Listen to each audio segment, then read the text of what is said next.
नमस्कार दोस्तों। जय माता वैभव लक्ष्मी। आज हम लोग जानेंगे कि क्या सच में वैभव लक्ष्मी की व्रत करने से, कथा सुनने से हमारी किस्मत बदल जाती है। कहते हैं कि जब घर में कलह अशांति छा जाए तो माता वैभव लक्ष्मी का व्रत यदि सच्चे मन से किया जाए तो माता लक्ष्मी वैभव लक्ष्मी की कृपा अवश्य बरसती है।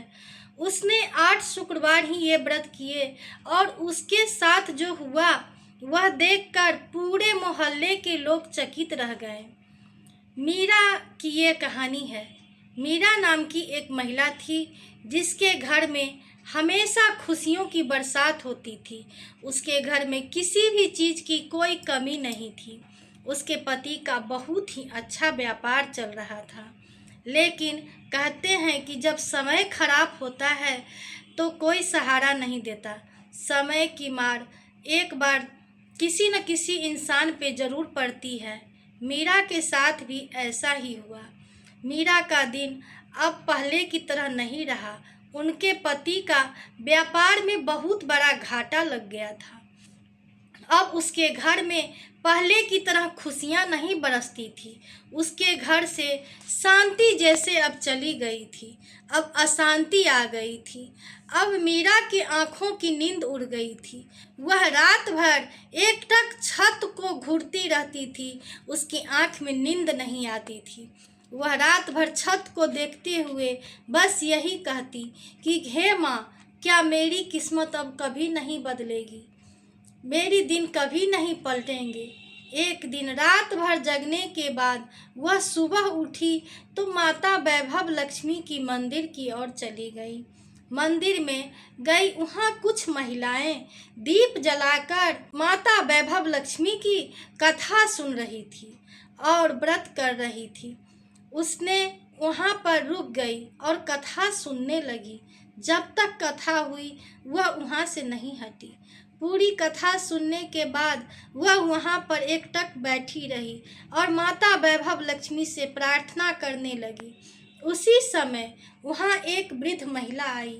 उसने कहा कि हे बेटी, तुम क्यों इतना चिंतित हो। वह माता की आवाज़, वृद्ध महिला की आवाज़ सुनकर उसकी आंखों में आंसू आ गए और वह कहने लगी कि माँ, मैं बहुत परेशानी में हूँ।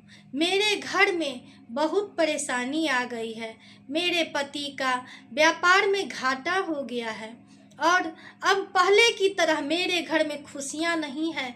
मेरे घर में झगड़े, अशांति रहती है।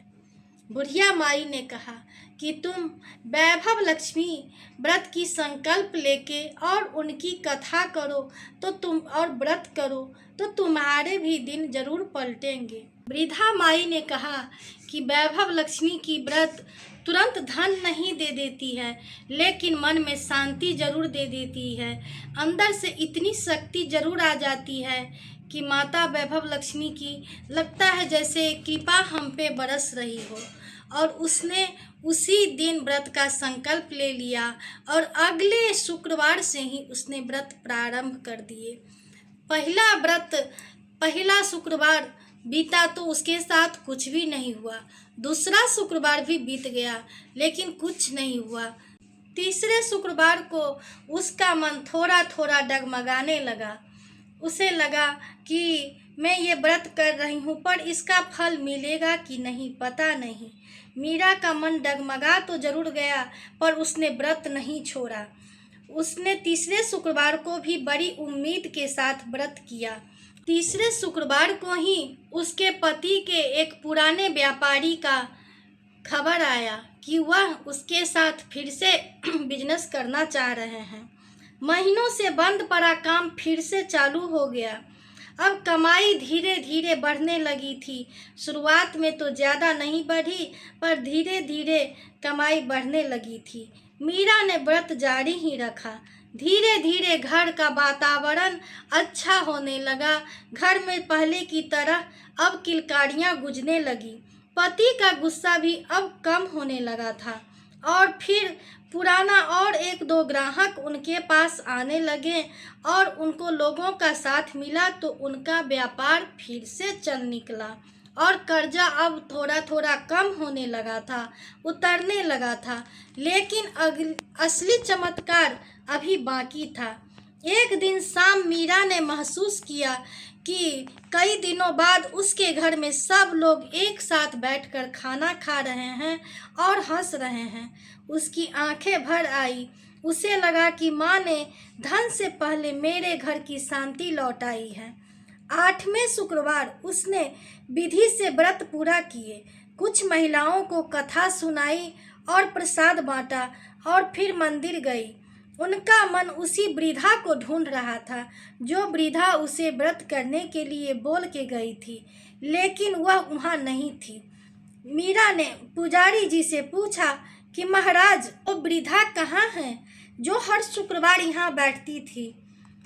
पुजारी ने आश्चर्य से कहा, बेटी, यहाँ कोई वृद्ध महिला नहीं रहती है। मीरा कुछ पल के लिए स्तब्ध हो गई। उसकी आंखों से आंसू बह निकले। उसने मंदिर में जो मूर्ति देखी तो देखती ही रह गई। उसके मन में बस एक ही बात था कि क्या वो वृद्धा माता वैभव लक्ष्मी थी। उसके मन में एक ही बात उठ रही थी बार बार, माँ, क्या वो आप ही थी? उसी क्षण जैसे उसके भीतर से आवाज आई कि किस्मत बाहर से नहीं खुलती, भीतर से ज़्यादा बदलती हैं। बस उस दिन मीरा समझ गई कि वैभव लक्ष्मी व्रत का चमत्कार केवल धन से नहीं होता, वह टूटे हुए मन में विश्वास भी जगाता है। और जब विश्वास लौट आता है तो वह बंद दरवाजे भी खुलने लगती है।